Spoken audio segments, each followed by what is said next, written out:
So are you ready to PR yourself? We'll remove the mystery from all things PR, and we'll discuss everything from our top strategies to tips and tricks and everything that you can utilize to further enhance your brand or your message. I've been in media, I'm a journalist, and I'm also a publicist.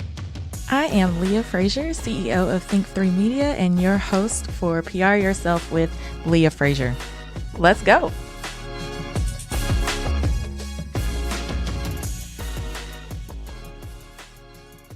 Thank you guys so much for tuning in to another episode of PR Yourself with Leah Frazier. I must say, you guys made season 1 a hit, and it made me so happy to hear from so many of you guys via email, direct message on how you're going to PR yourself better, especially as we move into 2021. So thank you so much for all the kind words, and for all of you guys that are leaning in and putting in the work.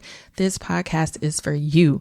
So for those of you who are looking for a little bit extra oomph for your businesses and for your brands, I have something for you. Be sure to always visit pryourselfwithleahfrazier.com. Make sure you're signed up for our email list where I send out episode recaps. I'm going to send out when I'm doing webinars, when I'm going to be live.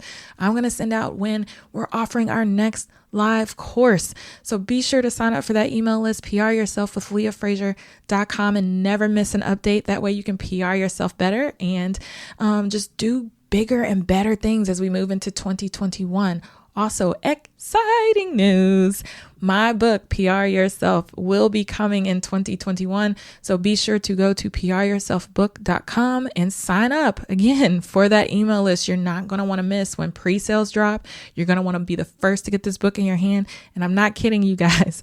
I was on the phone yesterday with an organization that's going to have me do a workshop in June, and they have already pre-ordered 50 copies. The manuscript is not even turned in yet, and they have pre-ordered their 50, and you're going to want to get yours too. So pryourselfbook.com. And lastly, if you're like, Leah, you know what? I need that hands-on training with you every single month, whether it's marketing, whether it's PR. Hey guys, I have something super affordable for you. You're going to want to go to think3media.com/think3edu, and you're going to sign up for our subscription service. It's only $49 a month, you guys. And what you get is one live, you heard it right, one live session with me on a marketing or hot PR topic of the month.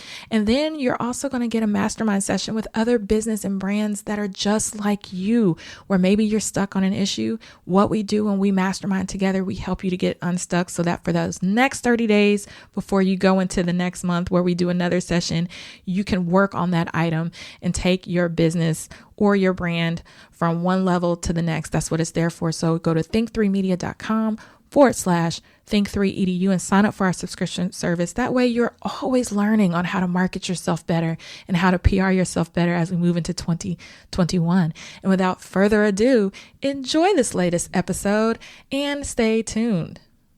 And welcome back to another episode of PR Yourself with Leah Frazier. Thank you guys for tuning in. I have a special guest. I always have a special guest. I don't want to make it like one guest is better than the other because then, they may blow me up in my DMs, cuss me out. But I don't think that this guest will do that because she's super duper, duper, duper sweet. So she's like, girl, you just don't know. But I love to welcome to the show from the Dallas Weekly, Jessica Washington. Hey. Thank you so much, Leah, for having me. Thank you for not only just tuning in. Like, I really appreciate you just being active from the Dallas Weekly page and your personal, just from everything that I'm doing, PR Yourself, Think3 Media. Like, you guys just rock on so many different levels. So thank you so much for supporting me and then accepting my invitation to spill all today. Of course. Well, don't be modest. The support is mutual. I mean, that's what we're here for, to build each other up, Yes, but I want to talk about you. I hate talking about myself, but I love getting into other people's business. So recently you sent me over your bio and I didn't know as much about you that I thought I did. Like, I really thought your background was like media, because you guys do such a great job at it. But this is like, what is this? Second, third, like pivot for you? Yeah. I mean, can we talk about that? Because so many of our listeners are either still full time with some of their jobs trying to make that entrepreneurial thing happen, or some of them have just taken the leap. So let's talk about your journey for a little bit. Yes, ma'am. So yeah, currently I'm the COO and the director of finance for the Dallas Weekly newspaper. And yeah, most of my background consists in corporate accounting. I have done a few things historically, like in customer service, and it's all been very, very super corporate. And most recently, my job before here was in accounting for an architectural firm, very popular one here in Dallas. And one thing I was, it's funny when I talk about that glass ceiling. The thing is, it was a beautiful design firm. So I was literally looking out of a glass ceiling when I had Wow. we had a beautiful view of the top floor. I'm looking out over, Katy Trail, watching people run with their kids, just living life. And I was just wondering, like, what am I doing? Why am I going in circles? I'm too smart for this. Right. And I had an avenue, and my avenue was through my husband's business. Now, at the time, it was not technically Patrick's business. And at the time, he had no money for me. So me deciding to quit, also me being also at the time I was the breadwinner of the house. My husband was driving Uber while trying to help his dad out in the media business at the same time. We were not rolling in the dough whatsoever. Right. And I had insurance, how the whole story goes. And so me kind of having like a minor anxiety attack one day and just saying, like, I can't do this anymore. There's got to be more that I can do with my brain, like with my efforts, with my drive. And so he picked me up and we talked, and he figured out a way. So in all seriousness, I don't think either one of us had the intention on me holding the position that I currently have today in the company. He jokingly calls me like the ambassador of Dallas Weekly. I will definitely agree. I feel like just I don't know what it is. It's like it's kind of, you breathe life into it. There was always life there, but I feel like sometimes certain platforms and outlets just feel more relatable and approachable and personable than others. And with the Dallas Weekly and what you do, we know there's an actual human being there. Right. Like, it's not a part of a content calendar or robotic process. So I love it. Yeah. And that's kind of what I wanted to bring back. I guess, like, during the dating days, with my husband, I would hear all these heyday stories. I mean, and look, when you walked into the office, you saw it on the wall. You saw the hundreds of awards just going down the hallway. So you knew what it was. But for some reason, it's just every time I talk to somebody about the Dallas Weekly, they just kind of shrug their shoulders. And so I tend to be very prophetic and evangelistic over things that I believe in, to the point of annoyance. And so I think that just kind of worked. And again, it was very organic, but I call myself like the mama of the company right now, even though my father-in-law used to call himself the daddy. But right now, this is my baby that feeds my babies. And so I'm going to do whatever it takes to make it breathe and make it live. And I think it's very cool what we do and how we touch people. And I also am very excited for the future, because I think traditionally, when you think about the news, right, it just sounds old, it sounds unattainable and complicated. I hate to confess this, I'm not a big reader, myself. I'm not. And so I think that what makes this kind of successful with the growth that we've had with reaching people is the fact that I understand that sometimes things are boring. So I want to know what is exciting. What would attract you? So whatever attracts me, I'm thinking could possibly attract you. And I'm just going to keep trying things until, I get that base that I want. I love that. I wanna go back just a little bit, because you had such a unique background. Like, what was that conversation that you were having with yourself? Obviously, you spoke to your husband about, this leap of faith that you took. Right. But what was that conversation like with yourself? Because this was a totally different avenue, and like you said, financially, it wasn't really clear Right. how to replace your income as the breadwinner.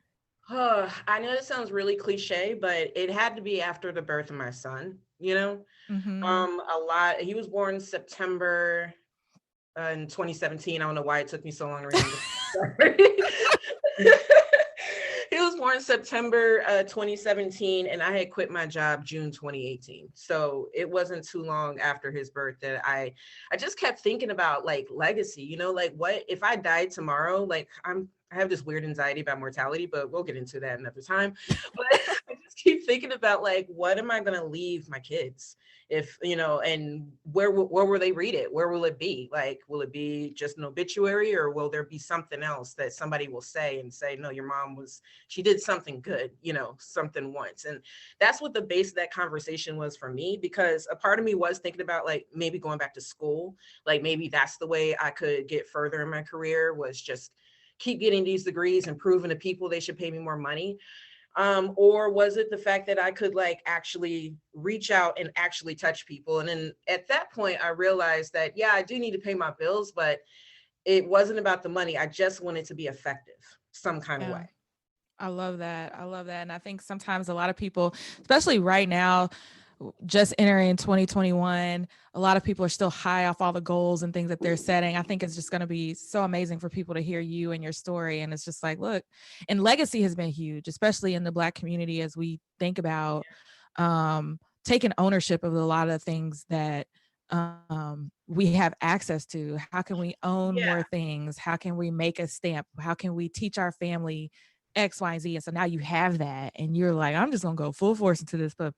I had to, because of the fact that if you think about how this thing got started, and even through all the hard times, how it's been able to sustain itself, it's like, well, my husband always says like this thing couldn't die if it wanted to, but just because of the legacy and everything. But I mean, for me, like you said, there's other levels to it. It's a legacy beyond just being in the family. It's a legacy of being in South Dallas. It's a legacy of people running into me. If I attended a funeral of somebody prominent in South Dallas, somebody would probably know, if I'm with the Dallas Weekly, of something that my father-in-law did back in 1970s, 80 something, like Wow. that is incredibly impactful. And I had one of our fellow journalist friends, Carrie Mitchell from the Dallas Free Press, said that like, you don't understand the power that you have when you can put somebody's name in print, when, their name is recorded, forever.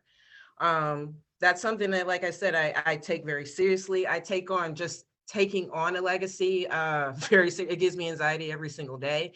And I will say too, that I was very lucky.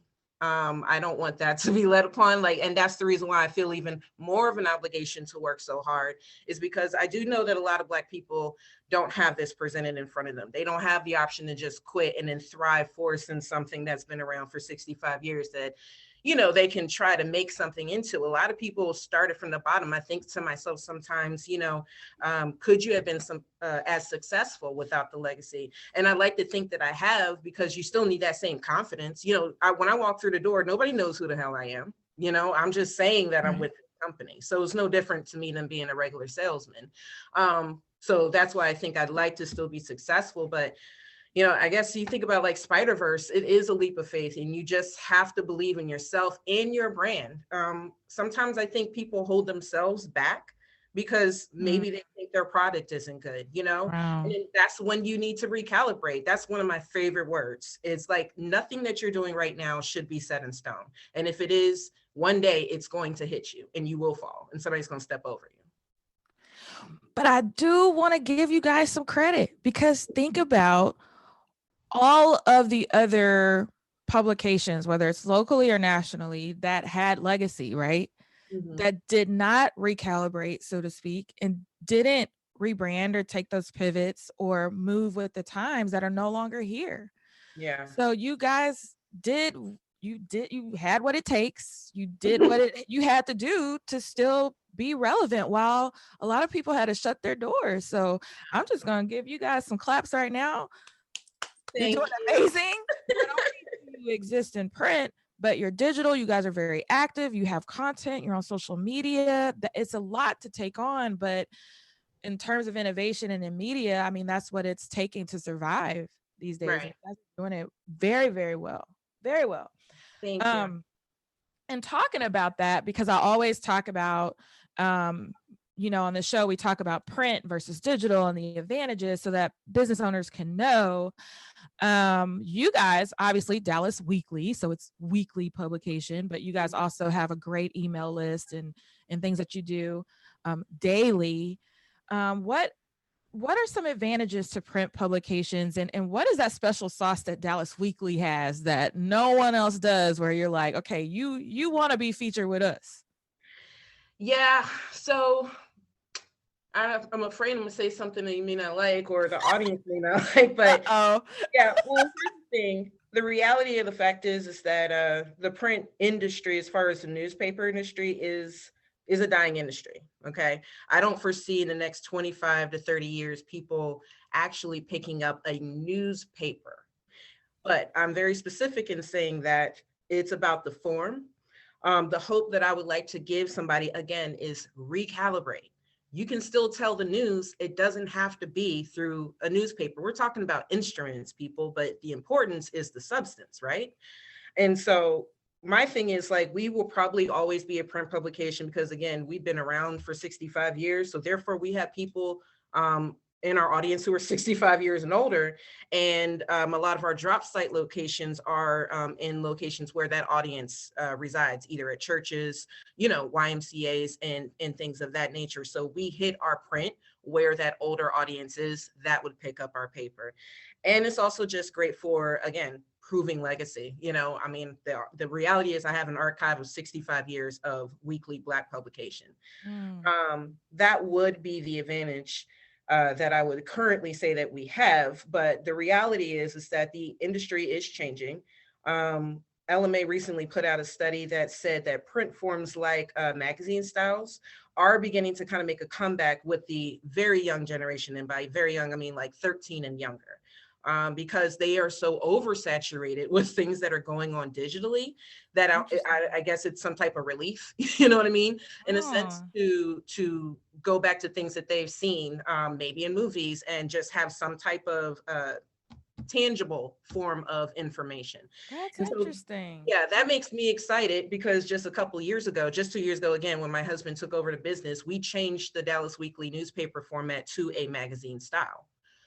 Which had garnered a lot of great, engagement and audience from us. And it just made us look cooler and younger. So I love hearing that. And I guess y'all could just go ahead and put me on in the old people's group. I've always had an old soul. I like to touch and feel and smell, and right. I like to read.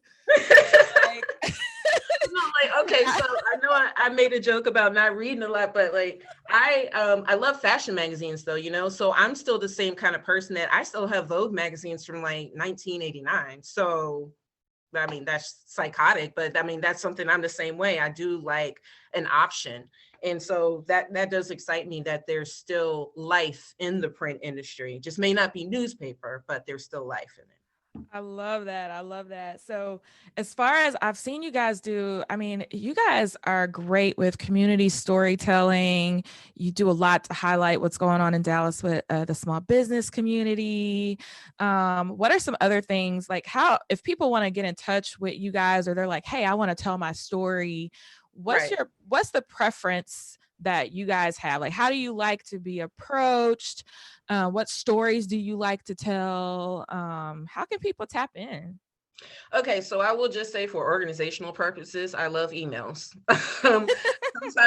Sometimes I feel bad when people be like, I sent you something on IG Messenger, and I'm like, honey, I'm not checking for, important editorial things on IG Messenger. But we do have an email, editorial at Dallas Weekly, where everybody sends us media information, either if it's a press release, with a deck, or the city of Dallas sends us, updates on the hospital beds and things like that. So that is our hub for everything as far as requesting stories.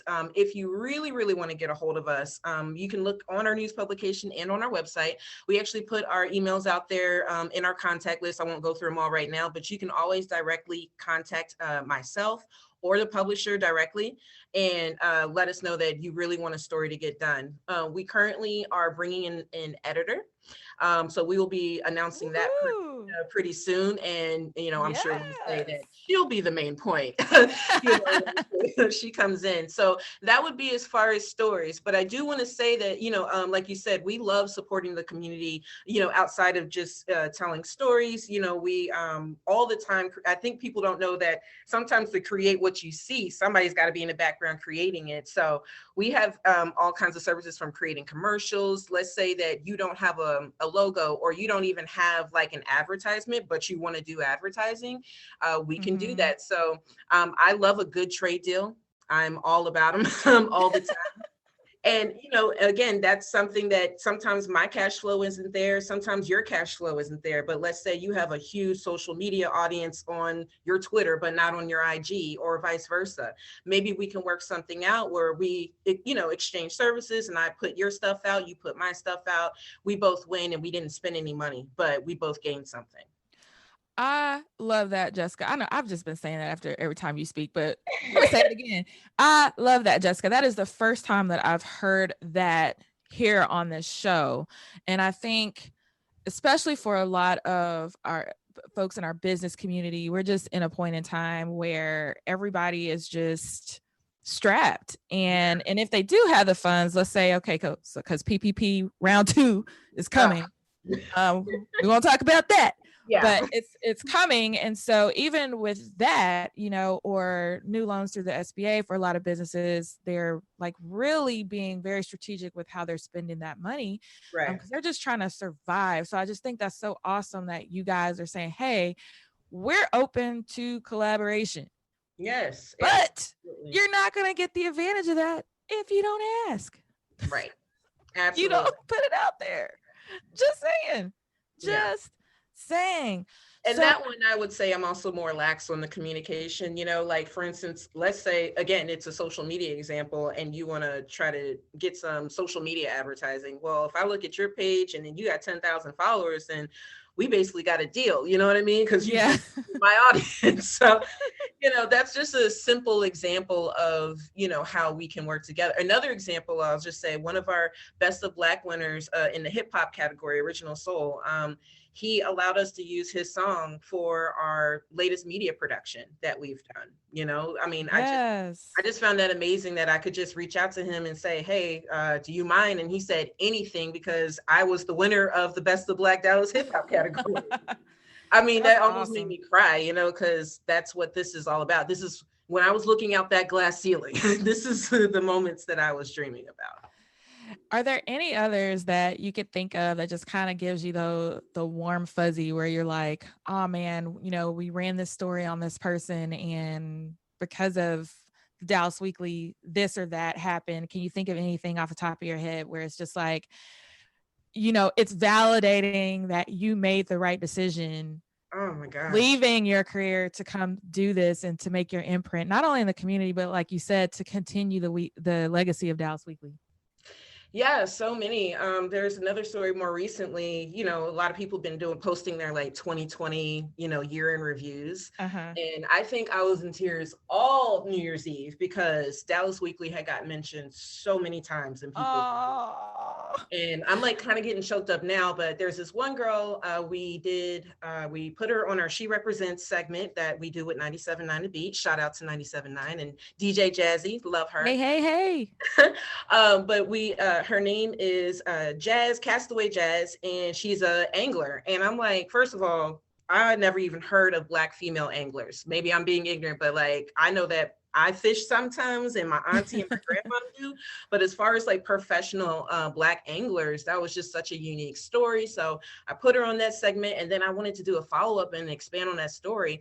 And she said that changed her life. Wow. And like, what? All I did was just reach out, on Instagram and just say, hey, I think you're cool. But I mean, that's just like one very small example of how somebody was just like, now I'm full-fledged into this. I looked at everything differently. Original Soul was another person that reached out to me and said that winning the Best of Black was like winning a Grammy to him. Like, I was just like, and you know why? And I'm going to just go ahead and say this, and I may get some backlash, because I still right, for a lot of publications here in town, but it's because the same people get highlighted year after year after year. And Mhm. it's because it's some sort of popularity contest. You guys actually do the work. You do the digging. You go to find out what's new, what's relevant, who's hot, who's popping, who's not.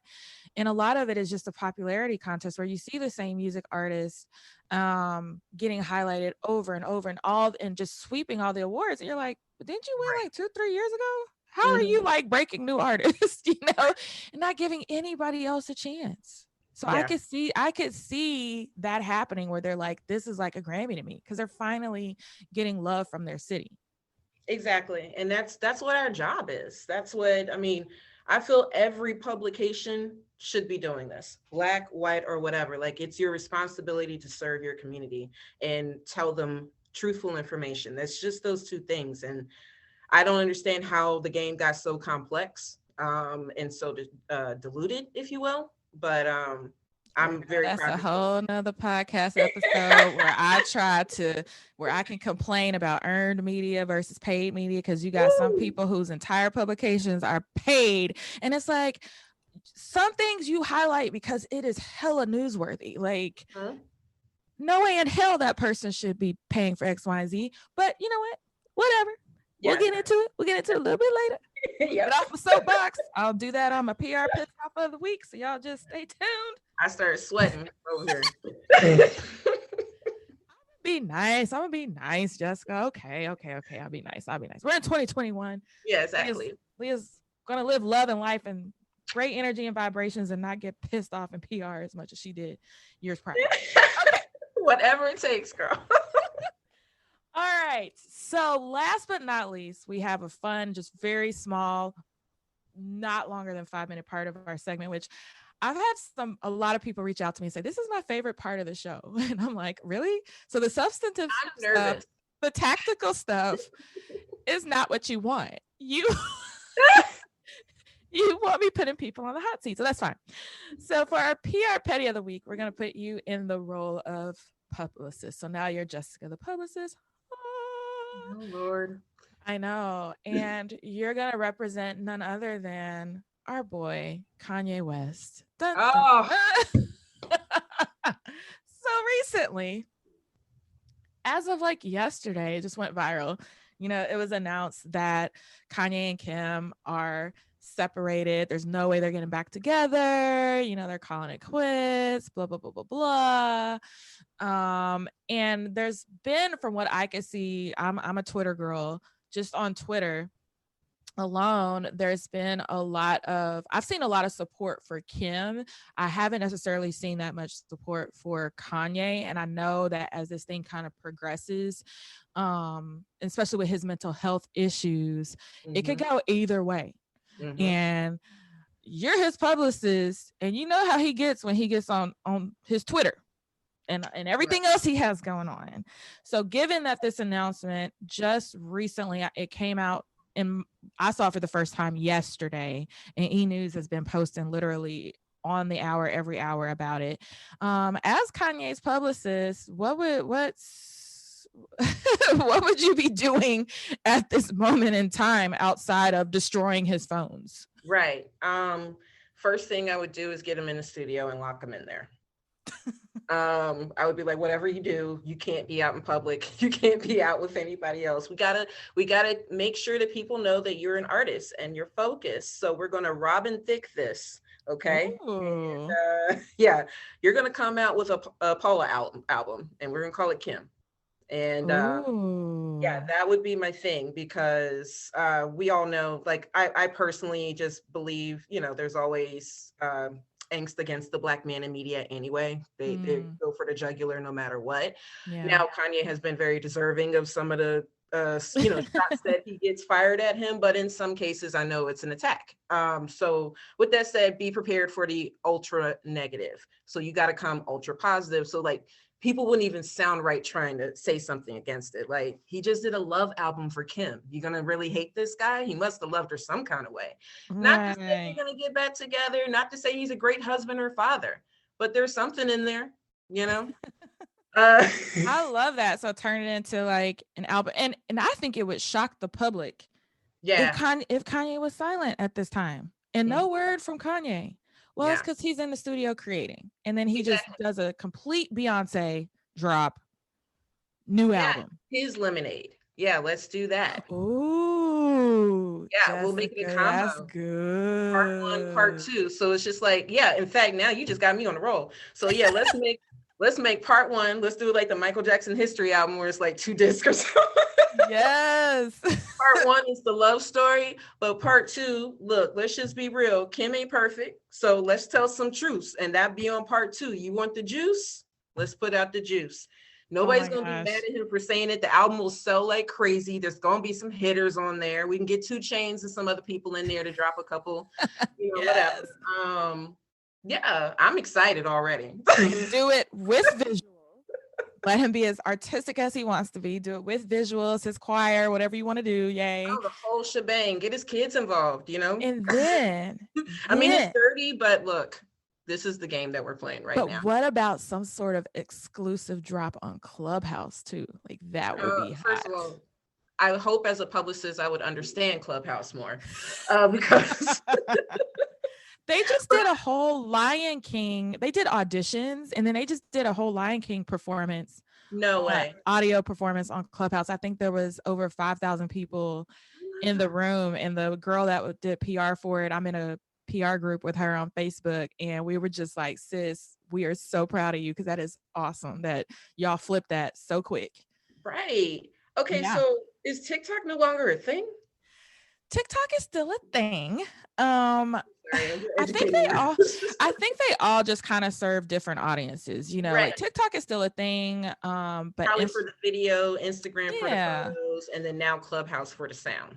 Yeah, Clubhouse is for those people that just like audio, and it's proving very successful for business coaches and consultants and people who, to me, it's more educational. So you could put it on and learn about marketing and content and all those things as background noise versus whatever you do throughout the day. So it's almost like a live interactive podcast, in my opinion. We'll get more into that. But back to your Yes. point about dropping some things, I don't believe that I miss the good old days of like, remember the Bad Boy interludes? There would be like 12 of them on an album. Yes. Yeah.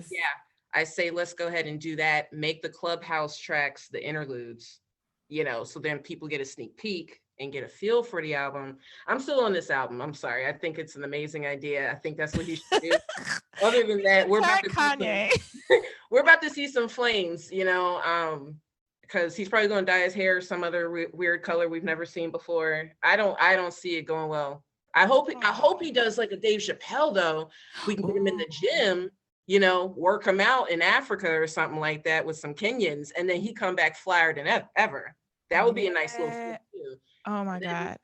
Dave Chappelle, you can't not see this brother in a mesh shirt anymore. So it's like he's always showing his pecs. I'm proud of him. Yes. Well, we need the ultimate clapback to him. Like, look how fine I am. Yes. So, but really, the ultimate angle is let's just keep him quiet for a little bit. And that'd be hard to do. Like 365 prepaid phones somewhere in his house. So I don't think. Well, all he needs is his voice. He could just tie his hands behind his back and shove him into the studio and make it work from there. Yeah, make it work, and then remove all the enablers that are around him. Yeah. And now, one thing I'm very just on a petty level, kind of not excited, but I'm very interested to see is how this all rolls out financially. Because I know that, in the middle of their marriage, that Kim had readjusted their prenup many times, like probably 2 or 3 times. Yeah. So, and she kept showing out those babies too. So. Ooh. Hey, so all that to say, stay tuned. Dallas Weekly, y'all stay tuned because Jessica may have an offer after this from Kanye's camp. She's gonna be helping with the album, and then she knows all the Dallas artists to make features. So that's pretty much how it's gonna work out. That's how that's gonna work. Give you a 5% admin fee for all that. Yes, I love it. That's what we call brainstorming, masterminding. We uplift each other. Yes, but that was awesome, Jessica. That was amazing. So how can people continue to follow just your genius? Oh, well, we are all things Dallas Weekly. DallasWeekly.com on our website. We are on Twitter, Instagram, Facebook. We are on LinkedIn. Clubhouse. We're going to be on Clubhouse by the end of today. I promise. If you need an invite, holler at me. I have 4 left. Oh, perfect, because it's coming. Yes. I can also always be reached at, my email is actually finance@Dallas Weekly. I have no problem with you contacting me to talk about anything. And if I don't get to you, please send a follow-up, because I'm very busy, but I do care. So yes, please feel free to hit me up by anything Dallas Weekly, and we are here to serve. That's what my motto is. Amazing. And thank you so much for taking time out of your day to Thank you for having me, be with Leah. me. Always great And talking to you. I know, and I'm so excited. We'll definitely have to have you back. Keep us updated with all things going on with Dallas Weekly. And you guys know, if you love it, give Jessica a shout out. Shout her out on social media. Email me, leah@think3media.com, if you want me to send her something special, like a little note from you. Or, you know what you could do that could really help out? You could subscribe. And when you subscribe, if you really like this episode, you could share. And then you could rate and review. That way people know that you're getting all these nuggets from folks like Jessica and the Dallas Weekly on a weekly basis. And really, that's about it. So stay tuned, and until next time.